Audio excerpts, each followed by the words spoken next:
Hello and welcome back to JP English Guru. मेरा नाम है ज्योति प्रकाश, मेरे साथ हैं अश्मित और हम शुरुआत करने वाले हैं आज फिर से कुछ एक क्वेश्चंस की जो बेस्ड ऑन प्रीवियस इयर्स हैं। तो फिर आइए करते हैं शुरुआत। पहला क्वेश्चन आपके सामने है जो कि है वोकैब से रिलेटेड। आपको एंटोनिम बताना है, विपरीतार्थक शब्द बताना है एफिशिएंट का। आपके पास ऑप्शंस हैं Ashmit: expert, common, idle, clever. Efficient.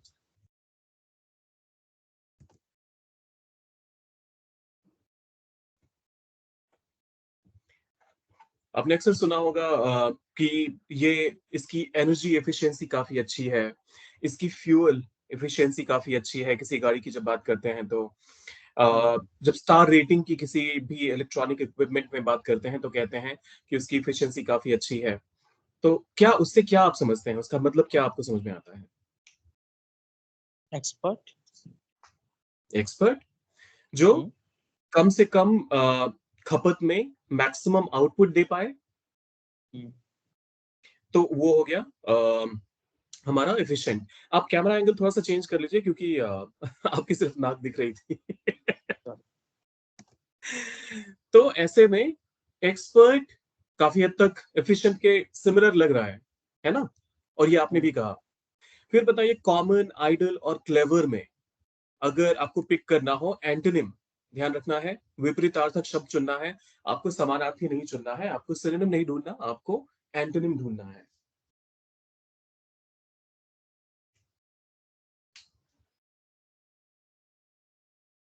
का तो मैंने पढ़ा था, wasteful, incapable, useless, like antonyms. तो मैंने पहली बार कोई बात नहीं, लेकिन आपको जरूरी नहीं है ना कि वही सेट आए।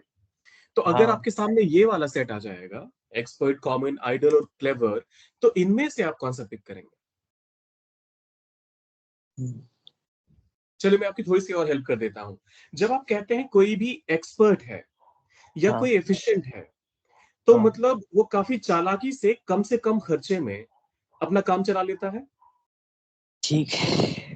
तो इस हिसाब से वो क्लेवर भी कहीं ना कहीं इफिशिएंट का एक सिनोनिम हो गया। हालांकि ये सिनोनिम है नहीं, लेकिन अगर मुझे समझना हो तो कहीं ना कहीं एक सिमिलैरिटी आ रही है सेंस में। तो इस वजह से क्लेवर भी नहीं है। अब आपको आइडल और कॉमन में पिक करना है, आइडल। ध्यान रखिएगा। आइडल और आइडल, कॉमन। हाँ जी।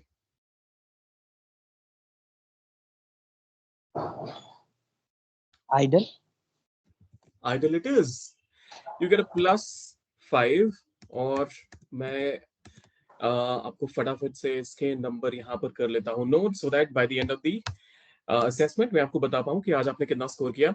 देखिए, कॉमन जो बहुत ही बेहद ही आम है, तो एफिशिएंट और कॉमन एंटोनिम के तौर पे तो नहीं आ सकते हैं। आइडल जो काम ही नहीं करता, जो बिल्कुल ही स्थिर है, उसके लिए आप आइडल वर्ड का इस्तेमाल करते हैं। तो एफिशिएंट जो कि काफी अच्छे तरीके से काम करता है, तो इस वजह से यहां पर एफिशिएंट का एंटोनिम के तौर पे आइडल हमारा बेस्ट चॉइस होगा। आपको हमेशा ऐसे लॉजिक लगाकर देखते रहना पड़ेगा कि क्या इसमें से मैं पिक करूं जो कि बेस्ट, लॉजिकली बेस्ट आंसर मेरा हो सकता है। आइए देखते हैं अगला सवाल। आइकॉनिक के लिए आपको सिनोनिम ढूंढना है। मैनेजेबल, अनइम्पॉर्टेंट, जनरल या एग्जेम्पलरी। आइकॉनिक। आइकॉनिक।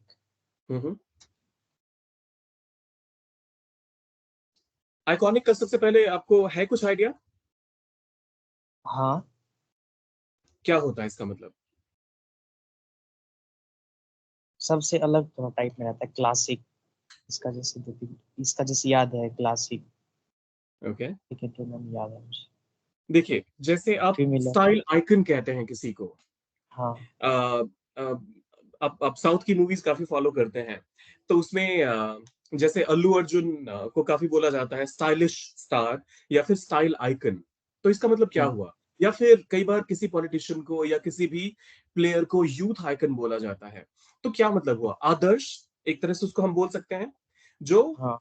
एक एक सर्टेन लेवल, एक बेंचमार्क उन्होंने सेट कर दिया कि बॉस ये तुम्हें अचीव करना है, इस लेवल का सक्सेस तुम्हें अचीव करना है। Not only in a certain industry, जरूरी नहीं है कि आप फिल्म इंडस्ट्री में ही वो रोल हासिल करो या फिर वो मुकाम हासिल करो, लेकिन जिस भी काम में आप हैं तो आप वो बेंचमार्क अपने लिए सेट करते हैं, तो उसके लिए आइकॉनिक वर्ड का इस्तेमाल होता है, जो कि अपनी फील्ड का बेस्ट हो, एक तरह से देखें तो, जो कहीं ना कहीं एक बेंचमार्क सेट कर दे बाकी लोगों के लिए।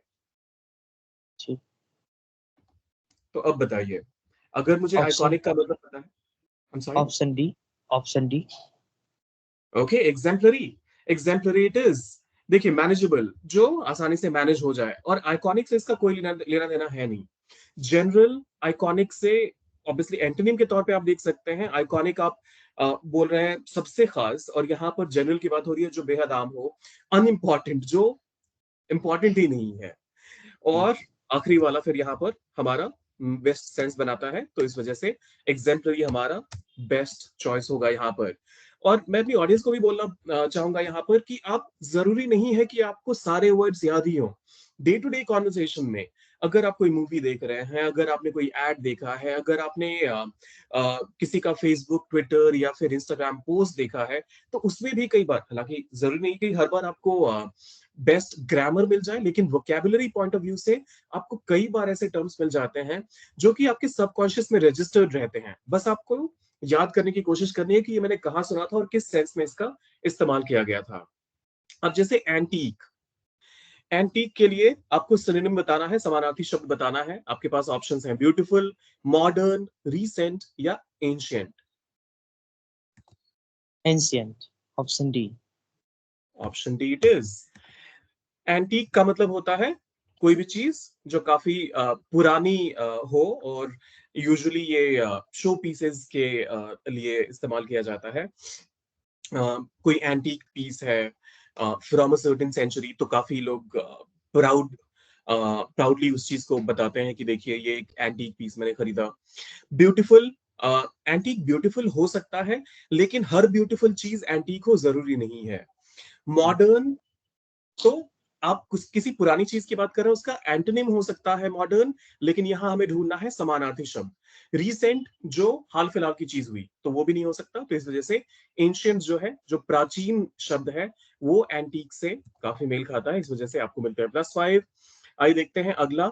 आपको फिर से अब एंटोनिम ढूंढना है। आपको जो एमेच्योर है, इसके लिए आपको बताना है इसका विपरीतार्थक शब्द क्या होगा। अप्रेंटिस, नोविस, लर्नर या फिर professional.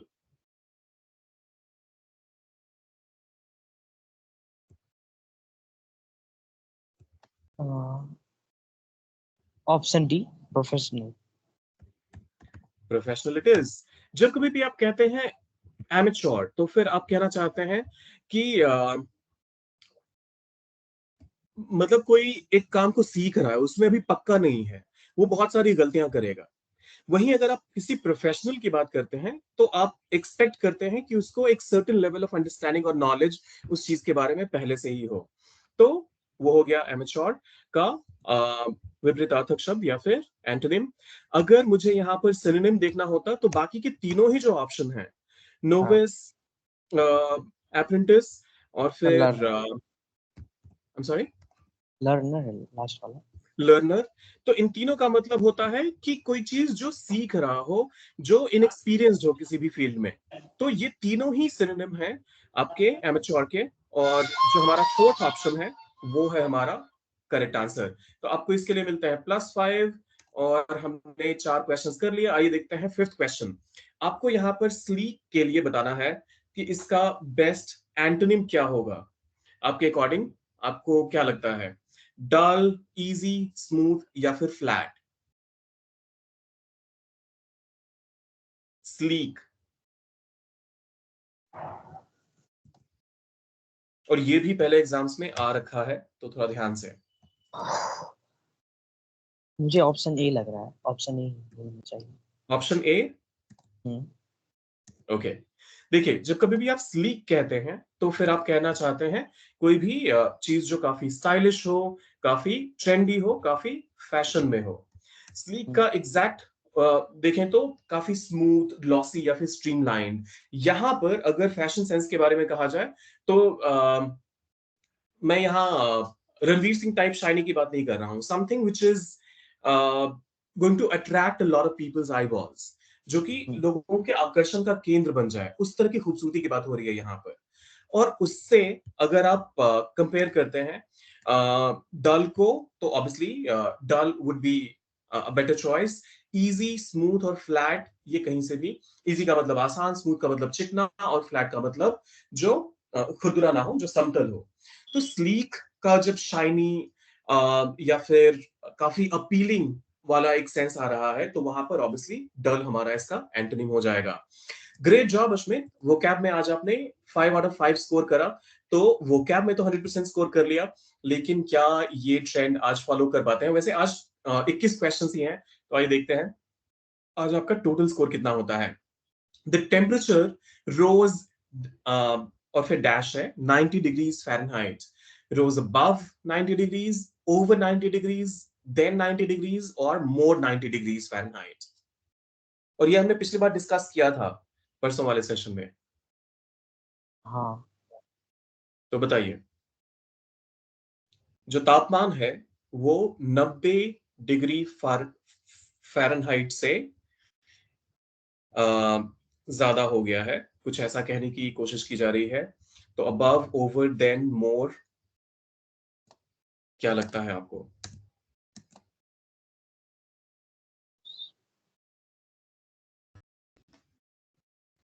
Over. Exactly, I am proud of you. ये हमने पिछली बार भी डिस्कस करा था, जब भी नंबर्स की बात हो तो आप हमेशा ओवर का इस्तेमाल कीजिए। और उसमें एक्सेप्शन सिर्फ है जब सी लेवल से किसी भी चीज को कंपेयर किया जाता है, तो राइट। तो यहां पर over is the best choice. फिर देखते हैं अगला सवाल। अब आपको बताना है कि यहाँ जो अंडरलाइंड वर्ड है वो क्या हाँ। है, नाउन है, वर्ब है, एडवर्ब है, या फिर प्रेपोजिशन है। We went for a walk in the park, हम टहलने के लिए पार्क में गए।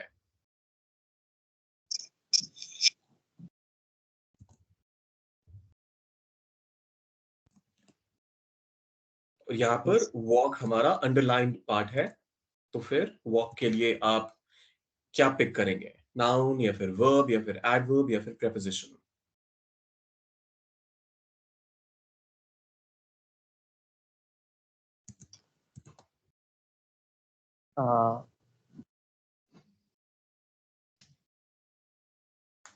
वर्ब। ओके, मुझे कोई एग्जांपल दीजिए जहां पर कि आप वर्ब के आगे आर्टिकल लगाते हो, वर्ब के पहले आर्टिकल जहां पर आता हो। अच्छा। वर्ब के बाद आता है, जैसे मान लो मैं कहता हूं Ashmit is a good student, तो वर्ब यहां पर इज है, तो इसके बाद तो आर्टिकल आ सकता है, लेकिन क्या वर्ब के पहले आपने आर्टिकल कभी देखा है? नहीं, गलती। Ashmit is good student, no. थोड़ा awkward हो जाएगा। और वर्ब के पहले कभी भी आर्टिकल नहीं आता, ध्यान रखिएगा। ठीक है, स्किप कर दीजिए, आप ही बता दीजिए, मैं थोड़ा कंफ्यूज। चलो स्किप तो नहीं करेंगे, -1 आपको मिल जाएगा इसके लिए। लेकिन देखिए, हमेशा ध्यान रखिएगा कि प्रेपोजिशन और वर्ब, इन दोनों के ठीक पहले नाउन का इस्तेमाल नहीं होता है।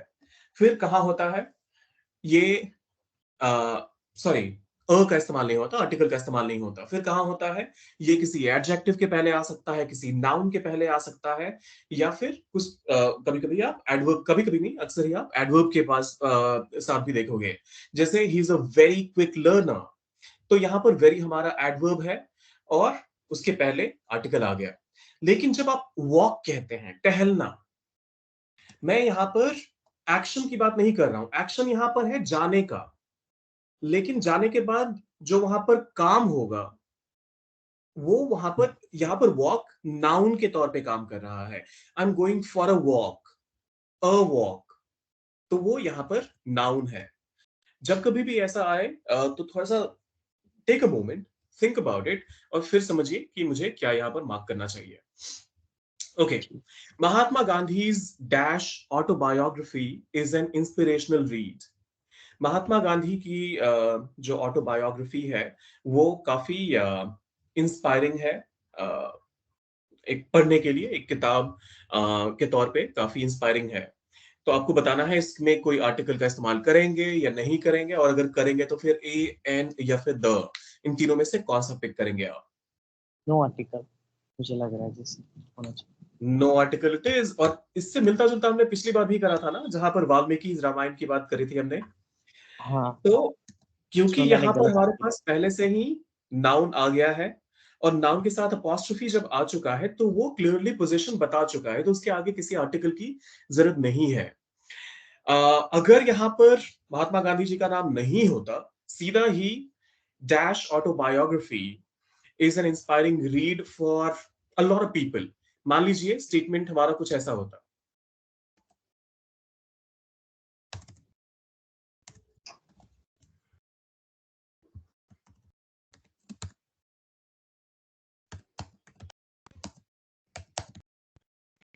तो इस केस में आप क्या करते हैं?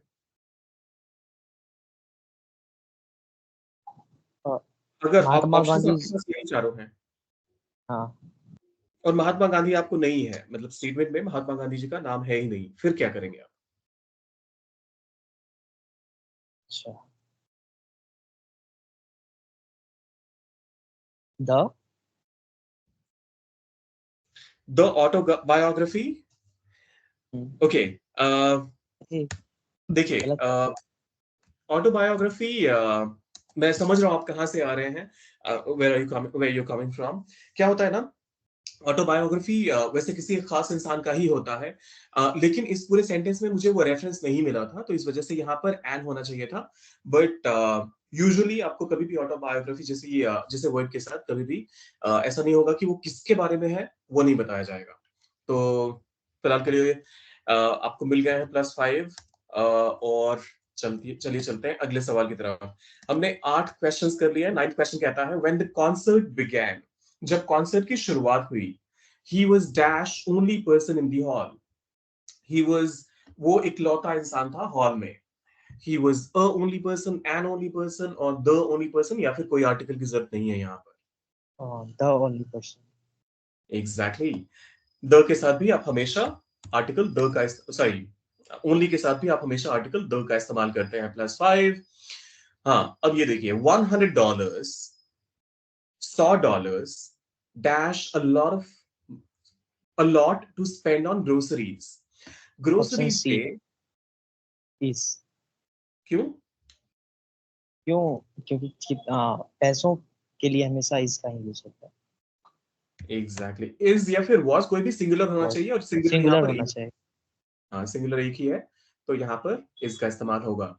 अब ये देखिए, द कमिटी, जो कमिटी बनाई गई है या फिर जिस कमिटी की बात हो रही है, एक खास कमिटी है, dash unanimous in its decision, अपने फैसले में एकमत थी। तो are, have been, was, was. Were. Was.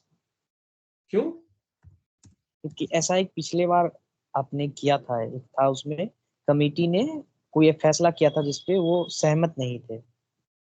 लेकिन इस बार लास्ट तो सेशन। सहमत है। हाँ, तो इसलिए इसमें वॉज होना चाहिए। Exactly exactly. बहुत अच्छी बात है, आपको याद रह रही है चीजें। और ये काफी काफी काम आएगा अश्मित, क्योंकि ये बहुत छोटी छोटी चीजें हैं, लेकिन जब आपके सबकॉन्शियस में रजिस्टर्ड रहेगा, और ये कंटिन्यूस प्रैक्टिस की जरूरत है। आप टचवुड काफी अच्छा कर रहे हैं आज। और कमिटी अगर डिवाइडेड होती है अपने ओपिनियन में, तो यहाँ पर कोई एक आपको प्लूरल वर्ब चुनना होता है, लेकिन यहाँ पर कमिटी जो है वो एकमत है, उनमें कोई अ, अलग विचार नहीं है, सब एक ही चीज से सहमत है, तो इस वजह से यहाँ पर सिंगुलर वर्ब का इस्तेमाल होगा। अ, तो इसके लिए फिर से आपको मिलता है +5। 11 क्वेश्चन हो गए हैं। No one but the security guard, were there, are there, is there, have there। No one but the security guard, sorry, no one but the इ- security guards। एक गार्ड की बात नहीं हो रही है, बहुत सारे गार्ड्स हैं, तो वहां पर सिक्योरिटी गार्ड्स के अलावा कोई नहीं था। ये हो गया इसका literal translation.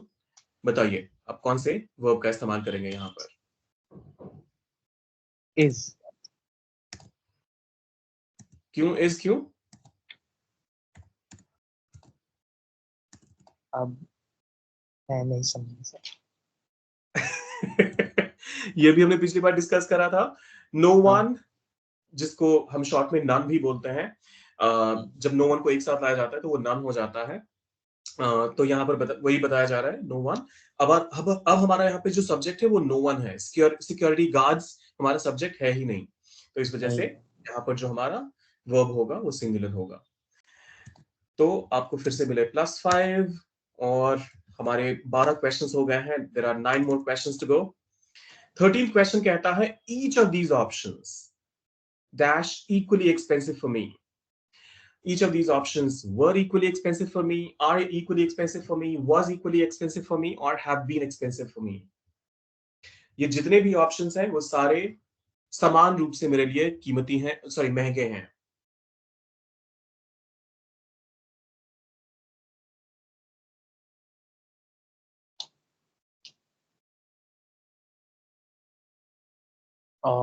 Are, each of these options are equally expensive for me, और इसके लिए आपको मिलते हैं -1। देखिए फिर से ईच के साथ आपको कौन सा वर्ब पिक करना चाहिए? ईच के साथ मुझे याद नहीं आ रहा। ईच के साथ हमेशा सिंगुलर आता है, ईच, सिंगुलर, एवरी। हाँ जी। और दूसरी बात ये, फिर से अश्मित आप थोड़ा सा लॉजिक भी इस्तेमाल करना शुरू करिए। देखिए ये भी प्लूरल है, वर्ब भी प्लूरल है, आर भी प्लूरल है, और हैव बीन भी प्लूरल है। अगर आपके पास 3 प्लूरल ऑप्शंस हैं तो ऐसा तो होगा नहीं कि आपके पास कोई यहाँ पे कॉन्टेक्स्ट सेट किया हुआ नहीं है। ईच ऑफ दीज ऑप्शंस, अगर यहाँ पर हम प्लूरल सब्जेक्ट लगाने की हमारे पास लिबर्टी होती तो हैव बीन को अगर छोड़ दें, और आता हैव बीन भी, यहाँ पे तो हैव बीन का भी इस्तेमाल हो सकता था अगर इसके साथ एक प्लूरल वर्ब आता तो अगर प्लूरल आता तो ये तीनों ही करेक्ट होते, लेकिन प्लूरल आ ही नहीं सकता, जिस वजह से कि यहाँ पर was इकलौता ऐसा ऑप्शन है which stands out, और उसका ही इस्तेमाल करना चाहिए था आपको इस केस में। तो कभी कभी ना जब आपको समझ नहीं आए तो देखिए कि क्या बाकी के तीनों ऑप्शंस एक जैसे हैं। अगर बाकी तीनों ऑप्शंस एक जैसे लग रहे हैं या फिर हैं, जैसे इस केस में था, तो फिर आंखें बंद करिए और जो एक ऑप्शन स्टैंड आउट करता है उसको मार्क कर दीजिए। ठीक है, आइए देखते हैं अगला सवाल। आपको इस इडियम का मतलब बताना है। Barking up the wrong tree, making a lot of noise, looking for something in the wrong place, climbing a tree, walking the dog. Barking up the wrong tree. अगर मुझे इसका लिटरल ट्रांसलेशन करना हो, हालांकि वो किसी भी इडियम का लिटरल ट्रांसलेशन कभी नहीं करना चाहिए, लेकिन जस्ट फॉर योर रेफरेंस, गलत पेड़ की छाल निकालना। मुझे ऑप्शन बी लग रहा है इसमें, क्योंकि इसका जैसे मुझे मीनिंग याद था, गलत होना चाहिए। गलत सोर्स पे कोई इंफॉर्मेशन ढूंढने की कोशिश करना। हाँ, रॉन्ग चॉइस ऐसा कुछ था। हाँ, करेक्ट है। Barking up the wrong tree का मतलब होता है, मान लीजिए कि आप मुझसे किसी एक चीज की उम्मीद कर रहे हैं, लेकिन उस चीज में मैं केपेबल हूं ही नहीं। एग्जाम्पल के तौर पे मान लीजिए अगर कोई मुझसे कहता है कि एक हाइपोथेटिकल सिनेरियो है कि मुझे फिजिक्स के ट्यूशंस दे दो। अब physics is not my cup of T, मुझे नहीं आती फिजिक्स, और थोड़ी बहुत जो जानकारी है वो बहुत ही बेसिक है, इस लेवल की नहीं है कि मैं किसी को ट्यूशन दे पाऊं। तो ऐसे में I would end up saying you are barking up the wrong tree. मतलब आप जहां से जिस चीज की उम्मीद कर रहे हो वहां से वो नहीं मिल सकता। और आपने बिल्कुल सही आंसर दिया, option B is the right answer here. अब देखिए, गेट कोल्ड फीट, पैर ठंडे होना। तो ऑप्शन है आपके पास, to have cold feet due to weather, to lose interest in something, to become nervous और फ्राइटेंड अबाउट डूइंग समथिंग, और टू डांस बेयरफुट। पैर सर्दी की वजह से ठंडे हो जाना, किसी काम को करने में अब कोई रुचि नहीं रखना या फिर रुचि नहीं होना, किसी भी चीज को लेकर या कोई भी काम करने से पहले काफी डर जाना या फिर नर्वस हो जाना, या फिर नंगे पैर नाचना। Option C. Option C it is. ये काफी कॉमनली लोग अपनी डे टू डे कॉन्वर्सेशन में भी इस्तेमाल करते हैं। Stomach butterflies, cold feet, jitters, इस तरह के काफी ऐसे वर्ड्स और फ्रेजेस और इडियम्स हैं जिनका मतलब एक ही होता है कि कोई भी काम करने से पहले इंसान काफी नर्वस हो जाता है। जैसे मान लीजिए किसी को प्रेजेंटेशन देना है, किसी को इंटरव्यू में जाना है, तो उसके ठीक पहले जब कभी ऐसी कोई सिचुएशन आती है तो वहां पर सडनली नर्वस हो जाना ऐसा। Exactly exactly. 16th क्वेश्चन कह रहा है what does the idiom let the cat out of the bag mean. अब आपको बताना है let the cat out of the bag का मतलब बिल्ली को बाहर आने दो। अगर मैं लिटरल ट्रांसलेशन बताऊं तो ऑप्शंस है आपके पास to keep a cat in a bag, बिल्ली को बैग में रखना, टू रिवील अ सीक्रेट, अपनी कोई एक राज बताना, to play with a cat, बिल्ली के साथ खेलना, या फिर to hide something in a bag, किसी चीज को बैग में छुपाना। ये भी पास्ट में कई बार पूछा जा चुका है और एसएससी में भी और जेएनयू के एग्जाम्स में भी। सीयूईटी तो खैर एक नया पैटर्न है जो कि हाल फिलहाल में शुरू हुआ है, लेकिन काफी हद तक मैं रेफरेंसेस जेएनयू से पिक करता हूँ। ऑप्शन बी मुझे ऐसा लगता है, to reveal a secret. To reveal a secret, जी हाँ बिल्कुल सही गेस किया आपने। अगर आपको पता नहीं था तो, और अगर पता था तो गुड जॉब। थोड़ा मोड़ा पता था। सही बात है, अच्छी बात है। तो आपको देखिए स्पिल द बीन्स या हाँ, फिर let the cat out of the bag जो यहाँ पर है, या फिर अम, तो इन दोनों का ही मतलब होता है कोई भी सीक्रेट रिवील करना। तो आपने बिल्कुल सही बताया और 16th क्वेश्चन में भी आपको मिलते हैं +5। आइए देखते हैं अगला अगला क्वेश्चन क्या कहता है। अब आपको पैसिव फॉर्म चूज करना है। Who has taken away my pen, किसने मेरी कलम ले ली। तो ऑप्शंस आपके पास हैं। By whom has my pen been taken away, by whom had my pen been taken away, by whom is my pen taken away, by whom was my pen taken away।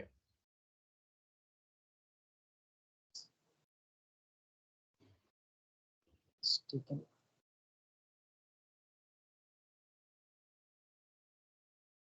ध्यान से देखिए और बताइए क्या होना चाहिए आपके अकॉर्डिंग सही answer. Who has taken away my pen, मेरी इसको कलम पैसिव, किसने। इसको, इसको पैसिव में करना है ना। हाँ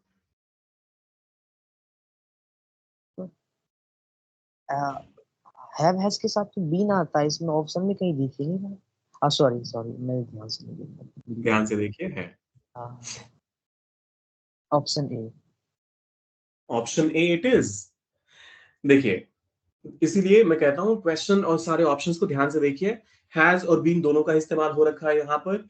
हु का जब ये ऑब्जेक्टिव फॉर्म में जाएगा तो हुम हो जाएगा, और ऑब्वियसली आप हुम को लास्ट में इस्तेमाल नहीं कर सकते, तो यहां से यहाँ पे बाय हुम से शुरुआत हुई। Has my pen been. अब यहाँ पे कई बार लोग क्या बोलेंगे, by whom has been my pen taken away. ऐसा नहीं होता है। जब कभी भी आप क्वेश्चंस में सॉरी किसी भी पॉजिटिव स्टेटमेंट को इंटरोगेटिव में कन्वर्ट करते हैं तो हैज बिन पूरा का पूरा उठकर आगे नहीं आता है, सिर्फ हैज आगे आता है और बिन अपनी जगह पे ही रहता है। तो इसी वजह से यहाँ पर थोड़ा सा कंफ्यूजन हुआ आपको, but the good part is आपने यहाँ पर सही आंसर दिया और इसके लिए आपको फिर से मिलते हैं +5। 17 क्वेश्चन हो चुके हैं, 4 मोर टू गो। आपको फिर से इसका पैसे बताना है। The railway has started special trains for the workers. जो वर्कर्स हैं उनके लिए जो भारतीय रेलवे है या फिर रेलवे है उसने खास ट्रेनों का को चलाना शुरू किया है। अब ये चार ऑप्शंस है आपके पास और एक साथ ये चारों ऑप्शंस और क्वेश्चन नहीं दिख पा रहा है, तो एक बार क्वेश्चन को ठीक से देख लीजिए या फिर मैं कुछ ऐसा करता हूँ। ओके अब आपको सारे ऑप्शंस और क्वेश्चन एक साथ दिख पाएंगे। The railway has started special trains for the workers. Special trains are being started for the workers by the railway. Special trains have been started for the workers by the railway. Special trains will have been started for the workers by the railway. Special trains will be started for the workers by the railway.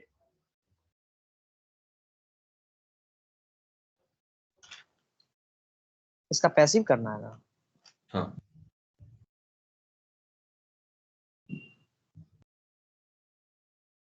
Option 2। Option 2। So the railways has started, तो special trains have been started, ठीक है, for the workers by the railway. Good job. तो आपको फिर से यहाँ पर मिलते हैं +5। 18 क्वेश्चंस डन। 19 देखते हैं। I told you not to miss your class, और यहां पर आपको क्वेश्चन टैग ऐड करना है। Didn't I, did I, didn't you, did you। फिर से I told you, मैंने तुमसे कहा था कि क्लासेस मिस मत करना, अपनी क्लासेस मिस मत करना। Didn't I, did I, didn't you, did you।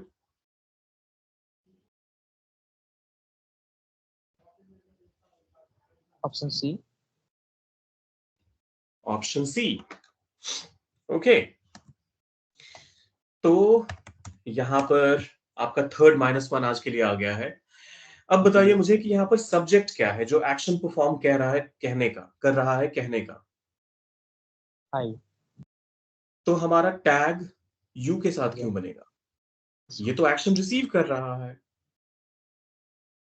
Right? थोड़ा और जल्दी ऐसा भी में। नहीं है कि आपके पास मल्टीपल वर्ब्स हैं जो आप कंफ्यूज होंगे, हाँ। राइट? तो हमारा प्राइमरी वर्ब यहां पर ये रहा, आई। और इसके साथ अब ये स्टेटमेंट पॉजिटिव में है, नेगेटिव में है? आई टोल्ड यू वाला part, not the latter one. हाँ, आई टोल्ड पॉजिटिव। तो यहां पर डिडंट आई हमारा करेक्ट आंसर होगा, ऑप्शन ए। समझ आ गया या कोई कंफ्यूजन है? नहीं समझ पा। देखिए, अगर यहां पर कुछ ऐसा लिखा रहता, I to I hope that you do not miss your classes, right? तो उस केस में हमारा जो होप वाला पार्ट है वो हमारा प्राइमरी वर्ब नहीं रहता, हमारा प्राइमरी वर्ब हो जाता you do not miss your classes. लेकिन यहां पर इसका जो स्ट्रक्चर है वो पूरा ही अलग है। देखिए, जब कभी भी आप किसी उम्मीद, किसी सोच की बात करते हैं तो उस केस में आपका जो बाद वाला वर्ब होगा वो प्राइमरी हो जाएगा। लेकिन यहां पर क्लियरली सब्जेक्ट ने ऑब्जेक्ट को, सॉरी, सब्जेक्ट ने जो रिसीवर है या जिसको वो इंस्ट्रक्शंस दिए जा रहे हैं उसको कहा। तो हमारा मेन जो पूरा का पूरा सेंटेंस का क्रक्स है वो वहीं से पिक होना चाहिए। He had a big house, didn't he, did he, hadn't he, had you।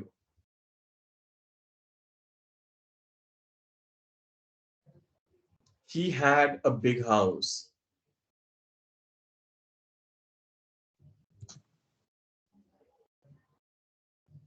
Option A. Brilliant. आपने यहां पर hadn't he क्यों नहीं पिक करा?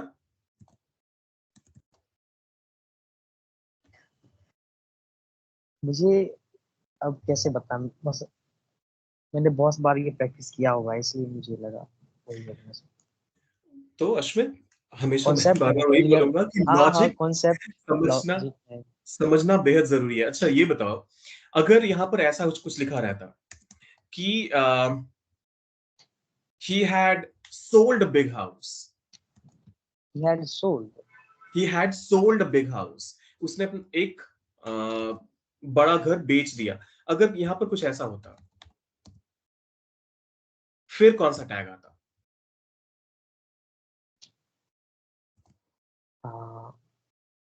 Had he. Exactly exactly.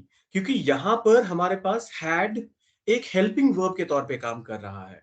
लेकिन जब आप कहते हैं he had a big house, तो ये यहां पर हैड हमारा हेल्पिंग वर्ब नहीं है, मेन वर्ब है। तो हैज, सॉरी, हैव, हैड ये होता है इसका वर्ब फॉर्म, राइट? और हैड है तो हमें क्लियरली पता चल रहा है कि यहां पर पास्ट में किसी चीज को ओन करने की बात हो रही है। तो इसी वजह से यहां पर हम हैड के साथ डिड को लेकर आएंगे और उससे सेंटेंस में क्वेश्चन टैग ऐड करेंगे। आप कुछ कहना चाह रहे थे? नहीं। ओके, सो आपका आंसर बिल्कुल सही है, तो मैं फटाफट से +5 दे देता हूं। और आखिरी क्वेश्चन आपके लिए आज का, the IT department regularly reminds the employees to dash their important files to avoid data loss. ये फ्रेजल वर्ब का क्वेश्चन आ गया यहाँ पर। जो IT डिपार्टमेंट होता है, इंफॉर्मेशन टेक्नोलॉजी डिपार्टमेंट होता है हर ऑर्गेनाइजेशन का, वो रेगुलरली एक नियमित तौर से रिमाइंड करती हैं, याद दिलाती हैं एम्प्लॉइज को, कर्मचारियों को, किस चीज के लिए? अपने इंपॉर्टेंट फाइल्स को क्या करना है जिससे कि उनका डेटा लॉस ना हो। तो back of, back out, backup या बैक डाउन।